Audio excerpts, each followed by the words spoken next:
salaamaaleykum mbokku internet yi ñuy seetaan di ñu topp ci seen gëstu xam-xamu làmb tey jii nag moom ñu ngi ñëw di leen nuyu fañ leen daan nuyoo di leen ñaanal jàmm di sàkku ci yéen ngeen ñaanal ñu jàmm ñuy nuyu nag waa diwaan ba nga xamante ni fa laa jóge muy waa Daaru ci bu jaxaay ñàkk rob ñàgg di leen ziar yéen ñëpp di leen wax ne seen gëstu xam-xamu làmb doorati na tey jii nag ñu ñëw fii ci Géejawaay marché bu bees ñu war fee seet ci benn nit ku màgg muy ku mag a mag ci làmb muy Djily Wade tey jii ma ànd ak sama doom sama jarbaat muy Samba Ndaw tey jii ñu war cee feggoo muy sama jarbaat boo xamante ni nag gars yi nañ koy topp di ko suivre bu baax a baax ndax nekk na xale boo xamante ni loxoom set na ànd ak sama caméraman bi nga xam ne mooy Ibrahima Khalilullah nga xamante ni moom temps yi moom wax dëgg yàlla mu ngi bomb ci affaire yi mais nag dafa bëgg fataaye ba mu ëpp loolu rek laa koy tere bu lekkee fataaye rek dootul am fu muy taxaw Samba Ndaw maa ngi lay nuyu sama jarbaat. ayca père maa ngi lay fay di la sant di la gërëm bu baax di nuyu mbokki internet yi direct 28 TV ñu ngi leen di nuyu bu baax di nuyu waa bitim réew du ma fàtte waa Yoff di nuyu waa Parcelles 1 ba 26 mais ñëpp daal maa leen nuyu waaye rawatina Géejawaay bi ñu nekk. mais Samba Ndaw est-ce que xam nga ki ñu seet si tey jii biir Géejawaay est-ce que xam nga kooku ku tudd làmb tudd ko muy Djily Wade nekk écurie Mor Fadam nga xamante ni tey ñoom Guy Geek ñoom Pathé Sylla mi président bi ñoom ñëpp moo leen jiite nga xam ne ñoom Eumeu Sène Junior ñoo fa nekk champion yooyu noonu tey jii kooku tey nga seet si ko lan nga yëg si sa yaram tey. ayca père dañu am kontaante bu baax jàkkaarloo ko sunu papa Djily Wade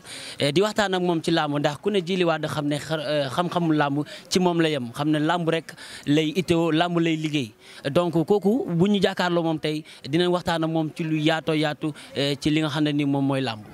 mais si kanam tuuti pour ngeen xam kan mooy Djily Wade kooku tey jii boo nee Djily Wade doomu Géejawaay wala nga ne doomu Dakar noo day tuuti Djily Wade bu Sénégal la. kon kooku dafa nekk koo xam ne monument la ci biir làmb mérito lu nekk nag ci biir làmb kon tey jii moom la ñuy jox rek mu daal di nuyoo ñu doog a commencé ak moom suñu émission waa direct 28 non ñàkk koo seetaan nag wóorul. comme niñ leen ko waxee woon sànq rek ci seen direct 28 bi nga xamante ni tey jii ñàkk koo seetaan wóorul tey jii maa ngi ni toog ak un grand monsieur muy Djily Wade Djily Wade maa ngi lay nuyu borom Géejawaay di borom Thiès di borom Ndakaaru di borom Sénégal. waaw Mbaye Tine ñu ngi lay fay. di la jox sa wàccuwaay di nuyu ñi nga àndal di nuyu chaîne bi nga xam ne mooy direct 28 di nuyu mbokk internet yëpp di leen fay di leen jox seen wàccuwaay di leen dalal jàmm. waaw mais buñ nee Djily Wade bu Géejawaay kese est-ce que doy na. non Djily Wade bu Géejawaay kese doyul pourquoi parce que Djily Wade bu Géejawaay dong doyul mooy làmb dama ci liggéey loo xam ni du Géejawaay rek laa ci servir puisque Géejawaay laa dëkk d'accord certes. mais maay coordonnateur école de lutte Mor Fadam kese doyul mais maay deuxième vice-président wu ARELS di association des écoles et écuries de lutte du Sénégal mais maay aussi le premier conseiller taxaw làmb Thiès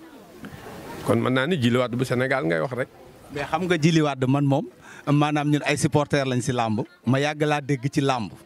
di la topp ba tey jii yàlla def ma ñëw sa buntu kër tey jii war a def ak yëpp émission kon tey man dama ciy fier Djily Wade rôle am dëgg-dëgg ci biir arène nga xam ne mooy responsable écurie yi nga xamante ni ñoom dañu créer seen association ñoom seen taxawaay dëgg est-ce que xam nañ ko ci biir làmb. waaw taxawaayu ARELS xam nañ ko puisque ARELS bientôt mu def 8 ans te ARELS am na lu bari loo xam ne moom moo ko dindi ci làmb lu bari loo xam ne ARELS moo ko bind demande ko au niveau du CNG ba yàlla def nu may nu ci jàmm. parce que tey bu ñu demee ba li individuel lutteur individuel yi nii ci licence individuelle amatul ARELS joué na ci un grand rôle puisque bind nañ ci ba pare ARELS dafa def mémorandum dafa bind loo xam ne document bu complet boo xam ne dañ ko déposé au niveau du CNG rien que pour dooleel les écoles et les écuries de lutte au Sénégal. mais est-ce que si loolu ngeen waajal noonu sóoraale ngeen ci écuries yi nga xamante ni tey ñoo nekk si sous région bi nga xamante ni tey ñoom ñëpp dañoo war a tënku ci benn règlement pour ñu koy doxee. waaw sóoraale nañ leen ci le pourquoi mooy ARELS fi mu toll nii ñu ngi pare pour samp ay cellules au niveau des régions puisque comme ñi nga xam ne ñoom lañ jox war a jox CNG bi dañuy dawal 2 ans pour tendre vers une fédération kooku bala ngaa dem fédération foog nga am ay club yoo xam ne club yu am doole la te pour nu am club yu am doole ARELS mi ngi ciy liggéey puisque dafa war a massifier pour ARELS massifier nag foog mu obligé def ay cellules ci région yi ba nga xam dañ leen di xamal lan mooy ARELS ba nga xam ne écuries yi nga xam ne xamuñu ko yëpp nu ñëw bokk si ARELS adhéré fa ba nga xam ne bu ñu defee benn règlement intérieur bu standard ñëpp a koy bokkale li xew ci école de lutte bi nekk Guédiawaye xew Pikine mooy nekk Diofior mooy nekk Dalifort mooy nekk ba Fongolimbi. mais Djily Wade si ma jàngatee sa wax loolu nga xamante ni yéen seen association des responsables des écuries bëgg nañ ko taxawal est-ce que dina yomb si écuries yi parce que dafa am ay présidents yoo xamante ni dañoo nekk ci ay écuries mais mënuñu sax maîtriser seen i mbër mais ñooñu naka ngeen leen di sensibiliser tey jii ba nga xamante ni dinañ mën a yor seen i mbër normal. waaw ñooñu li ñu leen di sensibiliser mooy ji nga formation du ci mbër rek la ñu war a former mais les dirigeants là dañ leen a war a former même ministre bi sax am na lu mu ci jot a wax. parce que fi mu toll nii fi ñu jëm nii les secrétaires généraux yi nga xam ne ñoo nekk ci làmb yi ak président yi yëpp dañ leen di former ji parce que dañoo war a dem ci formation parce que formation mooy lépp.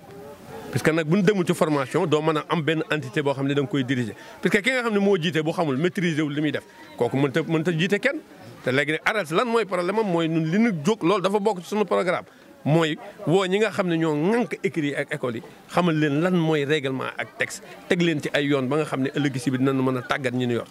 xam nga Djily Wade tey jii bu ma ñëwee si say wax man yàgg naa ci làmb wax dëgg yàlla xamuma lu bëri si làmb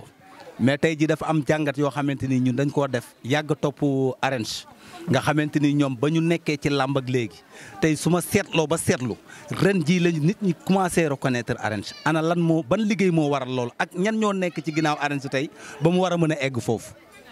waaw di nga AREELS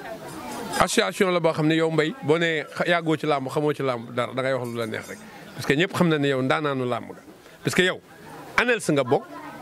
di fa dox jouer un grand rôle ba pare yow ce qui est grave mooy. làmb man en tant que ménager remarqué naa ni yow entraîneur équipe yëpp la nga parce que dama gis ci biir làmb des entraîneurs yu def ay failles yoo xam ne ils ne ont pas été formés par AREELS ngay dem di leen redresser que ça soit nu yoruñu butéelu ndox bu nu war a sotti ko wala yoruñu serviette wala téyewuñu protège daamu mbër mi te yooyu yëpp dama gis nga koy redresser te loolu vraiment rôle la boo garaaw booy joué ci biir làmb te je l'ai remarqué man. waaw dama lay remercier rek Djily ci côté boobu mais dama la bëgg a xamal ne Mbaye Tine mi supporter la yaa ngi dégg xëy na loolu yow yaa koy remarqué si biir làmb mais Mbaye Tine amul xam-xamu làmb dañuy jéem parce que bu ñu amee ñu mel ni yéen ñun yaakaar naa ñàkk ñu dara si làmb kon tey jii ki nga xamante ni mooy Samba Ndaw nekk sama doom nekk sama jarbaat tey jii feggoog man tey jii ñu war a séq ak yow lu bëri xam naa ne dama koy jox mu doxal ba si kanam tuuti ma doog a duggaat ak yow si yeneen ruq parce que dinaa la xamal lenn kaña bu mag bi jóg na de te dafay bëri ay pax te fu nekk lay dugg nag curux bi moom dana bëri kon Samba Ndaw ma jox la rek nga waxtaan ak saa waay ba si kanam tuuti incha allah. ayca salaamaaleykum wa rahmatulah mbokki internet yi nga xam ne ñoo bàyyi xel seen YouTube direct 28 TV ñu ngi leen di jaajëfal bu baax di leen kontaane rawatina waa bitim réew waa axlul lamb maa leen di nuyu bu baax raw di nuyu sama waa dëkk waa Yoff yéen ñëpp maa leen di béggee di nuyu waa Parcelles Assainies rawatina waa Géejawaay bi ñu nekk ñu ngi leen di béggee bu baax a baax ñu ngi fii Géejawaay marché bu bees sama kër Papa Djily Wade ñu ñëw tey seet si ko war a waxtaan ak moom ci lamb waxtaan ak moom lu bare bari ci lamb ndax ku xam lamb xam ne lamb dafa pëccëxoo moment ñu toll nii Papa Djily Wade maa ngi lay nuyu. waaw ñu ngi lay fay bu baax a baax di la jox sa wàccuwaay di nuyu téléspectateurs yi nga xam ne ñoo ni seetaan mbokk internet yi ci direct te 28 waaw ñu ngi leen di ziar ñoom ñëpp. donc ayca père dafa mel ni ménager yu bëri xamuñu seen rôle dañuy jël avance bu ñuy waxtaanee mbër ba mbër mi jël avance mbër yi nee nañ buñ gisati seen ménager jour làmb ji la père lan mooy rôle ménager dëgg. bon xam nga rôle ménager dëgg mooy tout d'abord mooy nga gérer carrière lutteur bi nga gérer carrière lutteur bi te pour nga gérer carrière lutteur bi foog yow war nga xam lutteur bi ba xam mi ngi en forme foog war nga xam ba xam lutteur bi vraiment carrière am fi mu war a jaar fi mu war a egsi yaay engagé ay combat yow yaay interlocuteur lutteur bi ak CNG yow la sa signature engagé wu. parce que ce qui est grave mooy le ménager li mu war a jëkk a xam ci STM d'abord mooy yow sa signature bi nga xam ne mooy engagé mbër mi moo la mën a yóbbu fu ne moo la mën a ni nga mën a jëlee sa 10% noonu la mën a fanaan loo kaso bu mbër mi defee yenn erreurs yi duñu jàpp papaam duñu jàpp yaayam duñu jàpp nijaayam yow ménager bi la ñuy jëli directement yàlla na yàlla musal ci loolu loo tax ménager bi war a xam fi muy taxaw xam li muy def respecté ko ba mbër mi lépp lu muy dugg wala lu muy def moom mu xam moom mu maîtriser ko mais du ko bàyyi rek muy ànd ak ay nit di talax def lu ko neex. donc père su ma gisee da nga ne su ma comprendre say wax ménager bi war na dox diggante mbër mi ak promoteur bi. mais c'est tout à fait normal ménager seul le ménager moo habilité dox ci diggante mbër bi ak promoteur bi promoteur yi ñu ngi koy def di dem di gis ay mbër di jël seen xaalis di ko jox di ko jox mbër mi mais loo ci dégg loo ci gis problème yi nga gis yëpp ci làmb ji yooyu ko waral ay signature yoo xam ni promoteur bi day ñëw dem andi ab avocat togg ak mbër mi moom boppam lay protéger xaalisam mais mbër ma kan moo ko protéger mais bu problème amee CNG yoonam néew ci ménager bi yoonam nekku ci loolu tax ñoom dañu war a tegu ci aw yoon xaalis kenn du ko jox nit te ki nga xam ne moo habilité à signer ko nekk fi te waxoo ko nekkul au courant loolu du yoon anarchie la ñuy ñëw war nañ ko dindi complètement tout signature boo xam ne hors side la sax danoo war a woo ménager bi mu parafe ko parce que bu problème amee tribunalu làmb CNG la foofu lañ ko war a régler kon donc ñoom dañoo war a nekk au courant de tout. donc kon CNG moom war a nekk au courant de tout di surveiller li nga xam ne mooy ménager bi père bu ñu jógee si ménager gars yi dañuy jaawale ménager ak entraîneur rôle ménager ak rôle entraîneur man mi sama bopp sax su fekkee xam naa ko waxuma la lu am léegi lan mooy rôle entraîneur père. rôle entraîneur mooy yor mbër mi di ko tàggat mbër mooy bu ngoon jotee. yow yaay nekk école 4h30 maintenant boo demee école de lutte boo gis école boo gis boo ñëwee fekk fa entraîneur bi moo war a xam mbër mi yan potentiel la moom moo ko war a entraîner moo techniquement physiquement moralement lépp moo ko war a def ci mbër mi bokk entraîneur bi moo ko war a tabax ba nga xam ni kii jël yóbbu làmb jaa ci des moo koy jël yóbbu ko làmb ja ba làmb ja tas ci la liggéeyam di jeexee ci moom mais entraîneur moom mooy tàggat mbër mi. donc entraîneur moom mooy yor physique gu mbër mi lépp loo xam ne nii forme la ci mbër mi entraîneur bi ko war a def donc bu ñu demee ba ci salle bi damay dégg ne gars yi dañuy bàyyee des fois coaching bi nekk ci biir salle bi di entraîneur bi dem taxawee na la. waaw xam nga généralement y a deux formes d' entraîneur dafa am entraîneur boo xam ni physique la yor physique par exemple boo demee salle da ngay am un moniteur boobu moom mooy xam moom da koo jàng loolu da koo jàng moom mooy xam yow nan ngay entraîner pour nekk en forme. entraîneur bi ngay am sa salle nga xam ne mooy sa moniteur bokkut ak entraîneur école bi nga xam ne moo lay jàngal bëre fa da nga fay physique jàng fa bëre loolu tax da ngay am ñaari entraîneur yoo xam ni dañuy xaw a diamétralement opposé généralement ki lay liggéeyal salle du bokk sax sa école da ngay dem fay nu entraîner la salle nga soog a ñëw sa école sa entraîneur mooy entraîneur bi nekk ci école bi nga fay fekk. père dama bëgg émission bi bu ñu fi jógee bépp mbër bu ko seetaan xam luy rôle mbër ak luy rôle entraîneur ak rôle li nga xam ne ni moom mooy président dañu ñëw si président écurie tey président écurie ñun ñii kenn xamul luy fonctionnement da nga des fois da nga toog ay weer wala nga toog ba saison jaax doo dégg président écurie si écurie bi président écurie lan mooy rôle am dëgg si biir écurie bi. bon le rôle d'un président écurie léegi président yi xew léegi yëpp xamuñu ko xam nga pourquoi da ngay fekk sa koñ ka fa ëpp xaalis nga def ko président wala nga fekk ka fay reere ay ginaar nga dox fa ko président koo xam ne xamul dara ci làmb da ngay nekk au diapason da nga koy dund su fekkee nekkoo ci biir làmb dundoo ko mënoo yor ay xale di leen tàggat yow maîtriser woo règlement mënoo indi combat mënoo démarcher dara ni yaay président bi mais kooku waaw def ay politiciens président boo xam ne saison bi ba mu jeex du ma sa teg tànkam ci école bi xamul mbër mu nekk ci forme xamul mbër mu jàpp xamul mbër muy bëre lu ma xam mooy combat am mu ci poosam jox leen loolu du président pour être président de écurie nañ dem formé wu wala nu dem approché wu jo ARELS nu wax leen lan mooy rôle président foofu la problème président nekk parce que président écurie c'est tellement important que waru noonu jël n'importe qui rek di ko jox loolu mooy problème bi. donc kenn ku ne war na am benn formation boo war a def pour nga maîtriser fonction bi nga war a am donc formation boobu fan lañ koy defee père. waaw léegi ñëwal ARELS. ARELS c'est l'association de tous les responsables président et responsable d'écurie boo fa ñëwee xam nga nu lay formé ARELS boo fa ñëwee rek boo duggee rek may naa la 1 mois 2 mois nga xam li nga war a def lépp parce que ay président fa nekk ay kàngama fa nekk. bu dee li nga war a joué ci sa rôle secrétaire général di nga ko xam li nga war a joué ci sa président di nga ko xam li nga war a joué ci entraîneur ANELS nga fi te ANELS ak ARELS benn lanu c'est du pareil au même te kàngam yëpp nga fa boo demee fekk fa ñoom Mbaytit fekk fa ñoom Mbay Diallo fekk fa gaayo yi yëpp ay ñoom Aliou Ba. donc foofu nga wax ANELS boobu nga wax ak kii ANELS tey pour nga dem fa yow si yan sart ngay tegee ak ci yan yoon ngay jaar. waaw léegi su fekkee ARELS nga bëgg a dugg. bu fekkee ARELS nga bëgg a dugg képp ku nekk ARELS boo jëlee contact am mu mettre la directement ak ñaari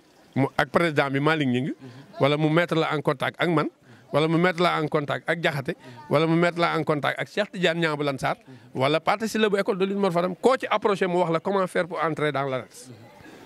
kon loolu am na solo gars yi dégg nañ ko kon na ngeen dem jege ji li nga xam ne mooy arène si ba tey ñu jaajëfal suñu mbokk internet yi nga xam ne ñooy bàyyi xel direct 28 TV di leen jaajëfal rawatina waa bitim réew ak suñu directeur boobu ñu koy ñaanal gudd fan ak wér bu baax a baax sama père Mbaye Tine lan mooy liggéeyam ci seen biir yéen parce que damay gis mu leen di tooñ rek père. non Mbaye Tine moom gars yi ñu ñëpp la quoi moom. il est sans façon du mer amul problème. ba pare nit la ko am xol bu rafet la yor. moom est-ce que am na école parce que man père Mbaye Tine mbër yëpp laay waxal. école yëpp ko soxla. waaw léegi est-ce que wóor na père. tey bu fekkoon par exemple entraîneur coach dañ koy jënd. gars yi dañ koy jëndi. comme bu dee Europe la nii dañ koy jënd. je te jure mais xam nga moom formation bi mu def. ak li mu gëm moo tax mënul xool gis entraîneur buy def ay erreur ci làmb te déplacé wul dem wax ak moom. waaw père ak làmb nu mu tëddee ak làmb nu mu tëradee. Père Mbaye Tine mbër bu ne mu jàkkaarloo moom wax ak moom man dama bokk ak moom ay groupe yu bëri mais mbër yëpp lay waxal est-ce que loolu c'est super. Mbaye Tine conseiller wu la nooy def ba daan Mbaye Tine da lay conseiller durant sa carrière ni nga war a comporté woo ni mbër di comporté woo mais buy conseiller entraîneur lay conseiller mooy entraîneur bu ñëw deful formation toog ci see def erreur da ngay gis mu déplacé wu dem wax ak yow te loolu man j'ai fait ce remarque là. sama père ndaanaan la de. Mbaye Tine mooy ndaanaan. waaw non pas na ndaanaan ku lu fëddirin ngay wax. donc père dañuy ñëw sa diggante ak géejawaay bi ñu nekk géejawaay bari na écurie yu fi ne écurie Mor Fadam mu ngi fi écurie Balla Gaye mu ngi fi Waalo mu ngi fi écurie yu bari ñu ngi fi yow nga nekkee écurie Mor Fadam sa relation ak yeneen écurie yi ak sa nekkin ak ñoom lan la père. waaw sama relation ak yeneen écurie yi mooy maa yor école de lutte Mor Fadam maa ko formé maa ngi Mor Fadam. mais teewul am naa ay mbër feneen puisque ménager la am naa ay benn mbër feneen puisque man ñëpp samay fils lañu man sama rôle ci géejawaay mooy 100% géejawaay ñun moo tax a jóg 100% géejawaay ñun ci la ñu bokk. ñun ci bokkee mooy loolu day tax day indi apaisement ba mbër yi am jàmm. yéen a yàq làmb ji. non xam nga y a des gens yoo xam ne di nga 100% géejawaay 100% yi nga gis ni am na fu mu yàq mais am na fu mu defar. fan la defar. fi mu defar mooy violence bi. yow tey ma boole woon Balla Gaye guy gi léegi tournal bi toj. léegi mais dina tax làmb ji am benn ampleur. waaw non c'est que xam nga fan la defarul. mooy mbër mi day wàññi ay chance am. ci ay adversaire am quoi. xam nga tey Balla Gaye la de guerre ab 100 millions ma nga fay dee di nelaw. combat bu neex la waaye ñaata bopp ca toj bu amee. loolu mooy problème bi. kon géej dina xar ñaar. loolu moo tax foofu am na fu muy defar. donc père daal kon mu amul fu mu faree ci géej waaye daal ñëpp daal ay xaritam lañ sa relation ak Balla Gaye numéro 2. non sama fils la quoi. sérieusement sama fils la. booy nuyu au passage. waaw sama fils la puisque Mbapat. bi muy bëre Mbapat di match nul ak Sa Kajoor buntu kër Mor Fadam ñun ñoo organiser Mbapat. danoo dem ba ngemb yi bu jaxasoo sax doo xàmmee kan mooy Balla kan mooy Sa ndax nuru te ay doomu nday la ñoom ñaar. danoo bëre bu métti. danoo bëre ba naaw ay ndaanaan yu bëre ay ndaanaan yu bëre. Balla Gaye moom kooku moom tambalaay saa bi. kooku mooy ndaanaan waaw loolu. ayca ñu jaajëfalaat la père bu baax si relation bi si interview bi nga xam ne nii tey ñu ngi am ak yow nii di kontaan bu baax si disponibilité bi nga ñu jox tax lii yombul jóge ko fële ñëw am ak yow jël sa temps lu bari dañ la si jaajëfal bu baax père tey yow boo doon ñaaxaat waa axlu làmb lan nga leen di wax. non axlu làmb moom bu ma leen di ñaaxaat mooy làmb dafa bari ay problème làmb dafa bari lu fi jaar ci ay problème te làmb mooy loo xam ni amul bàjjan sport yëpp ñoo gën a violent làmb te violence bi ci nun rek lañ koy tuddee boo waxee am na ñi bañ làmb ñoo bari quoi danaan la làmb du facteur de développement mais loolu wax la rek ñaata mbër doomu aadama mbër ñoo nekk en Europe di liggéey di envoyé seen xaalis au Sénégal yor seen famille. ah Balla Gaye du ko wax Modou Lô du ko wax. ah wax dëgg-dëgg mbër bu demee ba tabax kër gu naan ay 800 millions. nga ni kii du facteur de développement. te seen papa yi amuñ ko. waaw mais ko li nga neel bëgguma làmb rek. tout court mais boo nee làmb du facteur de développement wala làmb nangam dañuy wax lu leen neex rek mais làmb moom boo bëggee dégg-dëgg moom wax dëgg yàlla liñ ci war a defaraat dafa bari quoi. ayca jërëjëf père kontaan naa si yow père damay bàyyi sama père mu ñëw continuer yow di jaajëfalaat sunu caméraman bi Ibrahima Khalilullah ndaanaan la bu ngeen gisee image yi rafet yi ak image yi leer yi nga xam ne ci moom la ñu jaajëfalaat suñu directeur bu baax a baax di ko ñaanal chaque jour ndax duñ ko bàyyi di ko ñaanal di jaajëfal waa internet yi nga xam ne ñoo ñuy bàyyi xel ndax xam leen ne direct 28 TV moom yàlla xam na ne bokkut ak kenn ngeen bàyyi xel ne day ñëw dal ci kaw gaay yëpp kon ñu ngi jaajëfal ñëpp di jaajëfal sama waa dëkk waa Yoff jaa ngeen jëf. waaw Djily Wade kon tey yaakaar naa bi ngeen demee Diofior waa Diofior xam nañ lan mooy arène si léegi kon yaakaar naa ne bu ñu fa jógee rek ñoom seen lamb dina war a mën a gën a avancer ñu mën a samp seen écurie pour seen coach yi tamit def formation war a jege association arène ANELS nga xamante ni Mbaye Diallo moo ko jiite. waaw loolu lépp waxtaan nañ seeg ñoom xam nga ñun suñu rôle aussi mooy bu ñu génnee ci dëkk yu mel noonu fi nga xam ne par exemple seen côté seen waxtaan nañu ñu xam fi mu sooxe dañ leen di wax comment faire pour atteindre pour def ci formation boobu. wax nañ leen da ngeen war a am ay entraîneurs yoo xam ne dañoo war a approché wu ANELS pour mën a def ay formation xamal nañ leen aussi seen écrits yi dañoo war a doon ay école de lutte ak ay écrits yoo xam ne dañ leen di encadré nu am ay récépissé parce que individuel day jeex te bu ñu demee fédération te fekk organisé wu leen bu boobaa làmb day dem bàyyi leen loolu tax foog ngeen formé wu créer ay école am ay récépissé am ay école yoo xam ne dañuy tënku ci règlement ba nga xam ne bu ñu demee fédération day fekk ngeen pare quoi. jërëjëf Djily kon yaakaar naa ne foofu si Diofior yaakaar naa wër na te leer na muy région wu Fatick ak région yi nga xamante ni mooy ay Tamba Kaolack affaire yooyu noonu yëpp tey war nañu mën a jël loolu bu fekkente ni ñu ngi suivre direct 28 ku ci nekk na nga wàcce xam ne làmb dafa war a changer bu ñu jógee foofu Djily Wade coow li dafa bëri ma am luñ ma déy keroog ma dem Thiès ma dégg fa coow lu bëri Djily Wade andil Djily Wade coow li lan la tey jii ma ñëw fekk fi benn diplôme boo xamante ni ñu ngi koy wax taxawu làmb Thiès Djily Wade lu xew lan la. bon Thiès danoo am association bu mag muy taxawu làmb Thiès association bi ñu ngi ko créé depuis ci décès wu Omar Diko ñoom dañu gis Omar Diko feebar ñuy dem ci marché yi ak fu ne di ket luñ ko faje xam nga loolu pour nu bañ mu dalaat ñoom ñu organiser wu jour boobu la ñu créé association bi ni mbër wërta toog di feebar nu koy ñaanal ay ndimbal partout pour faj ko. xam nga Djily Wade côté boobu dama lay dagg parce que tey jii rëq-rëq yooyu waa Thiès amoon tey jii ba ngeen def association boobu moom la association yi nekk Dakar am muy écrit yëpp. parce que tey il fait temps nag écrit képp kuy président mbër buy dugg daa am nu mu war a duggee mu am kees boo xamante ni dañuy sóoraale parce que lamb dund ak dee moo fi nekk wër ak wëradi mu ngi fi ñaata mbër ñoo fi wëradi te tey jii dañ leen ketal loolu yow yan jàngat nga ciy gis bi nga demee ba taxawal loolu est-ce que yaa ngi ciy gis avancement ba léegi. waaw xam nga ñun li ñuy bañ mooy li dal Omar Diko moo dal Jules Baldé Junior et tant d'autres lutteurs yoo xam dañoo feebar fajuñu leen dañuy mujj obligé di yut ay bonne volonté di leen ñaan lu leen fajee nun doomu Thiès danoo bañ loolu comme danoo bañ mu egsi suñu dëkk nun waa Thiès organisé wu créé association bi def ma le premier conseiller li ma jëkk a def bi ma defee le premier conseil mooy xamal leen ni làmb du ay ron la lay nekk làmb paas dina nekk ci ay biir néeg làmb dañ koy médiatiser ci laa commencé lu nu dugal ak association beeg li mu kuréel yi ni mu tëdd yëpp dugal ko sunu làmb ñu koy bind dugal ko ci Abou Ndour des médias ñu koy dugal ñëpp xam fu affaire yi toll loolu doyul waa FILS un lutteur un métier association FILS bi nga xam ne Bamba mooy seen président créé forum ci benn localité bu ñu tudd Guédiawaye def fa première formation ma gis ko xam ne lii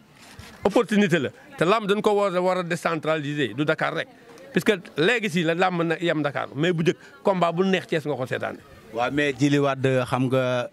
tundu Kajoor dafa nekk tundu làmb kon ak làmb ni mu développé kon tey jii boo taxawee